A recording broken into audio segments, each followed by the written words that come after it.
All right, so are you ready to dive into some Neverwinter intrigue? This journal, the personal log of Vandris Nightwhisper, I mean, this elf clearly has a mysterious past and a knack for finding trouble. Yeah, definitely. First-person accounts like this are amazing. We get to experience Neverwinter's underbelly right alongside Vandris, through his eyes. And his distrust of everyone and everything Oh, absolutely. is immediately put to the test, right? So Vandris gets to Neverwinter. He's trying to find some answers about his past, ends up in a tavern brawl. Of course. But this isn't just any bar fight, is it? No, not at all. It throws him together with these three strangers. You got Ulrich, he's this like warrior, he just oozes danger. Caskin, a halfling spellcaster, real mischievous, Always up to something. always up to something, yeah. And then Kindred, a cleric who seems to be, at least at first, the moral compass of the group. So you've got this loner elf who prefers the shadows. Now he's forced to rely on these three very different individuals. And just to complicate things even more, they all end up bound by a demonic contract thanks to a character named Milo. Oh, Milo. Now this Milo, talk about a shady operator. Definitely. He's like the epitome of a shadowy figure, working in Neverwinter's underbelly. Yeah. He forces them to deliver this mysterious black box, and right away you just know there's something more to it than meets the eye. Right. Like what's really in the box. And you're right, it immediately throws Vandris into this tension. Yeah. He wants to be alone, but he needs these allies. Yeah, this is like a constant push and pull throughout the journal. He wants to uncover his past on his own terms, but circumstances keep forcing him to work with these other people. Makes you wonder if that's something he's always struggled with, you know? Mm-hmm. This like craving for solitude but needing help.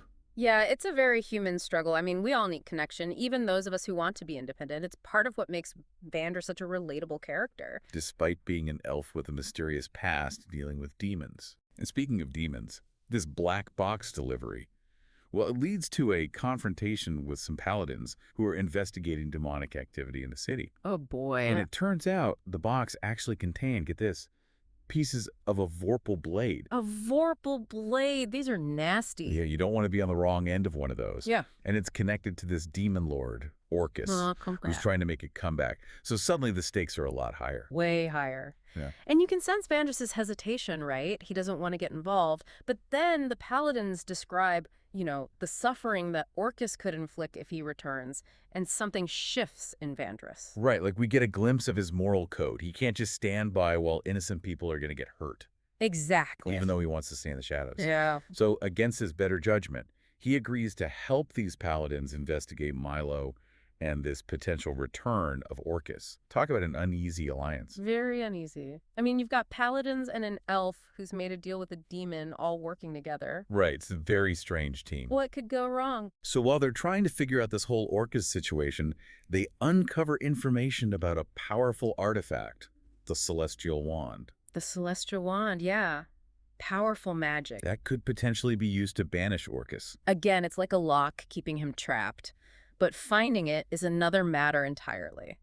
But where do you even start looking for something like that? Well, the journal mentions this book, The Binding of Orcus. Okay. Supposedly, it holds the key to the wand's location.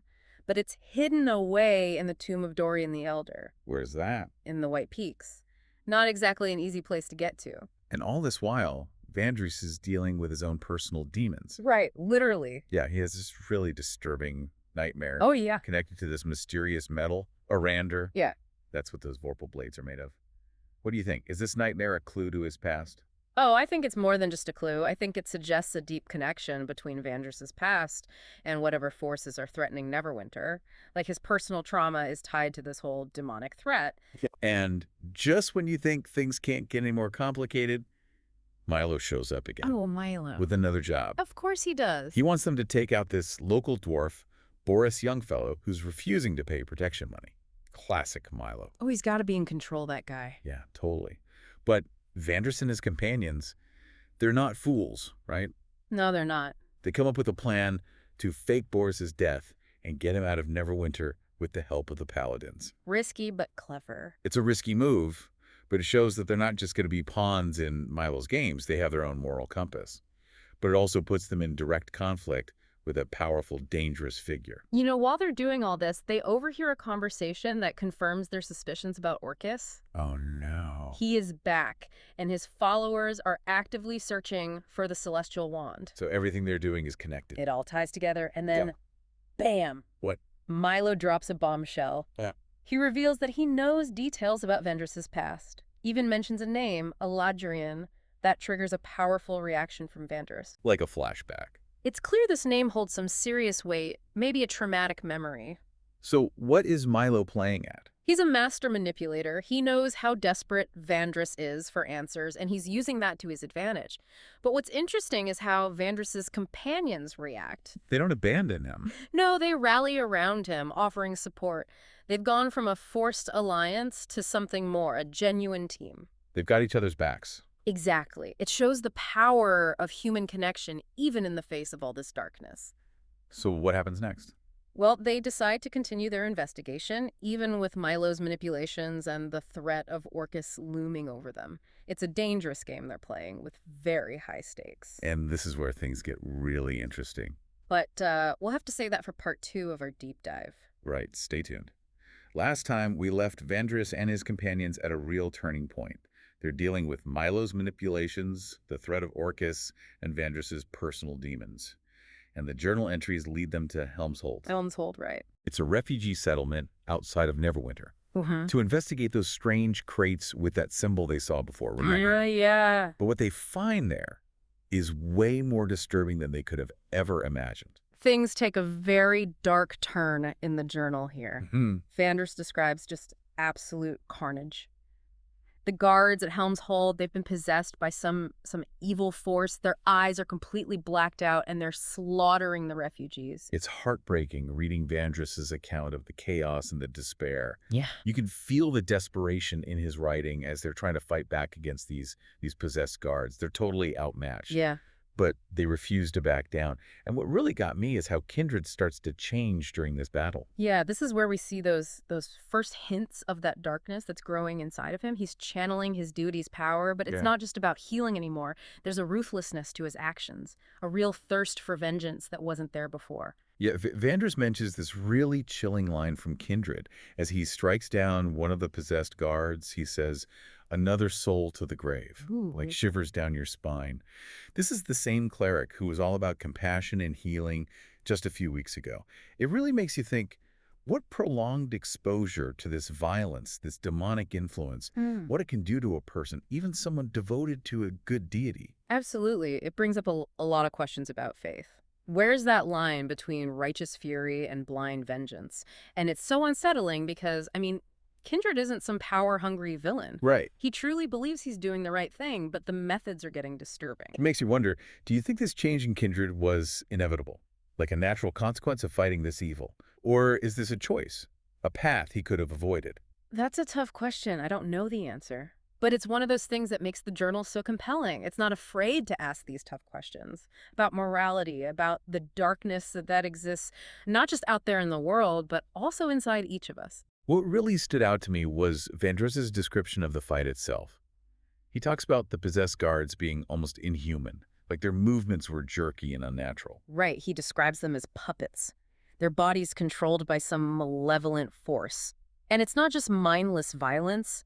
There's this sense of purpose, a terrifying efficiency to their actions. It suggests something much more sinister is at play than just some random demonic possession. They fight their way through the chaos, trying to find the source of this evil, and they finally find the mastermind behind it all, a demonic incubus, disguised as one of the guards. Whoa. And this incubus isn't just leading the attack, he's opening a portal to the abyss. Oh, no. All those crates they've been seeing, they're fuel for the portal. It's a terrifying scene. Vandris describes this portal, this gaping maw of fire and shadow, spewing out these nightmarish creatures, dretches, maw demons, even hellhounds. It's a nightmare. You can practically feel the heat from the abyssal flames, hear the screams of the dying. It's so intense. And what's even more unsettling is how this incubus is feeding off the suffering, the death around him. He's not just opening a portal, he's reveling in the destruction. It really speaks to the true nature of the abyss. Pure chaos and evil, where suffering is the ultimate goal. And it's a stark reminder of the stakes. This isn't just about stopping some random demon. This is about saving Neverwinter, maybe even the world. Yeah. So they fight with everything they've got. Right. But they're outmatched, no question. Ulrich is like a whirlwind of steel. I bet. Kaskin's wild magic is both a blessing and a curse. Spells ranging from healing beams to these devastating ice storms. Wow. And Vandris, he keeps getting knocked unconscious, but he keeps getting back up. Wow. But even their combined might isn't enough to stop the incubus or close the portal. There's a moment where Vandris describes feeling completely hopeless. The portal's getting wider, more demonic creatures are pouring through. He knows they're losing, and he feels responsible. Because he was the one who agreed to work with Milo. He was the one who helped deliver those pieces of that Vorpal blade, unknowingly, but still. It's fueling this whole abyssal invasion. Yeah, he's got a lot of guilt. Definitely. But even with all the despair, they don't give up. They fight with this ferocity, this desperation. They can't fail. And right in the middle of all the chaos, that's when their teamwork really shines. They've learned to anticipate each other's moves, to cover each other's weaknesses.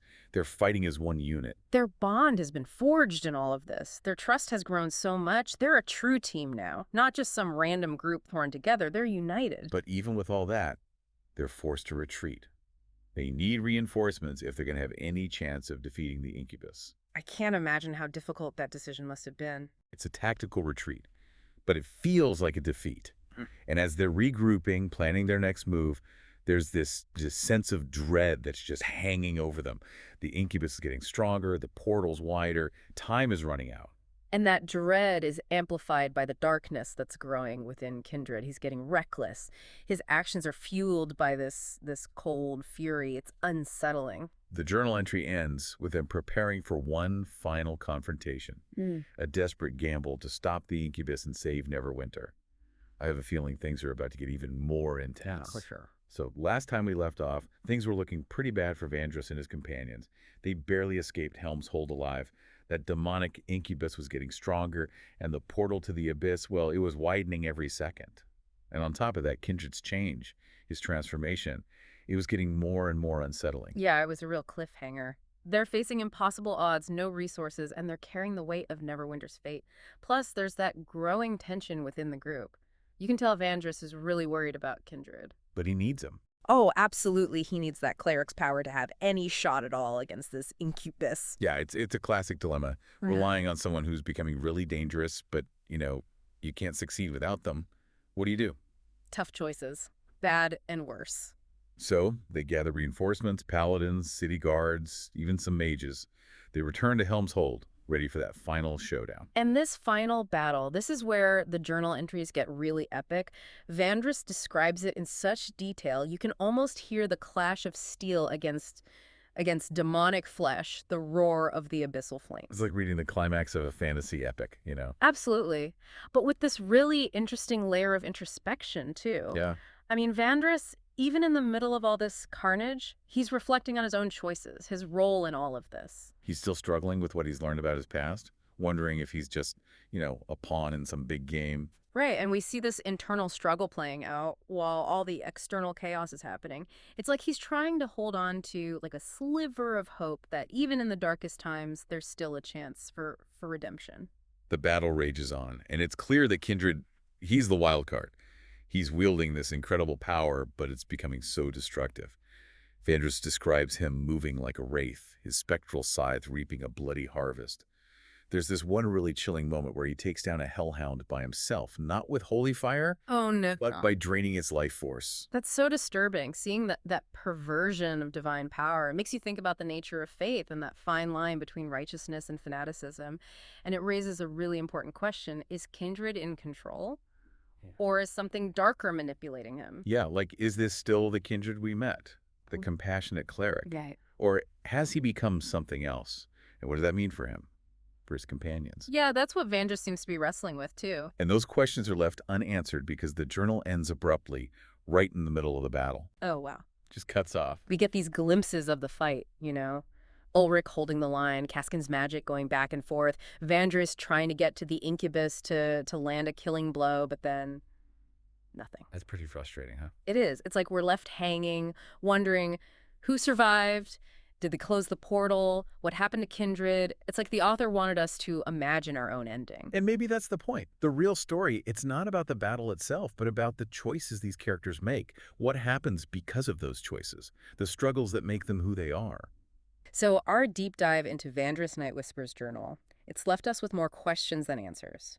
What happened to Vandris and his companions? Did they save Neverwinter? Did Kindred fall to the darkness? And what about Vandris's past? All those mysteries surrounding him. Yeah, those are questions we may never have answers to. But Yeah. that's what makes this story so good. We want more. It makes us imagine, speculate. It reminds us that even in these fictional worlds, some truths are hard to find, some mysteries, they just defy explanation. It's been an amazing journey from the dark corners of Neverwinter to the fiery abyss. We've explored themes of betrayal, redemption, the power of power itself, and how human connection can be so strong. We've seen how a hero struggles with his past, his doubts. It's really resonated with me, thinking about our own lives and the battles we face. Against darkness, searching for truth, That's meaning. universal, right? Those themes, they speak to all of us. Yeah, exactly. So as we finish our deep dive, remember what we've learned from Vandris's journey. Be careful who you trust. Watch out for the darkness inside, even in the most virtuous hearts. And never underestimate the power of human connection. It can get you through anything. And keep questioning, keep searching for the truth. Because that's how we discover who we are. Thank you for joining us. Until next time, keep exploring, keep questioning, and never lose that spirit of adventure.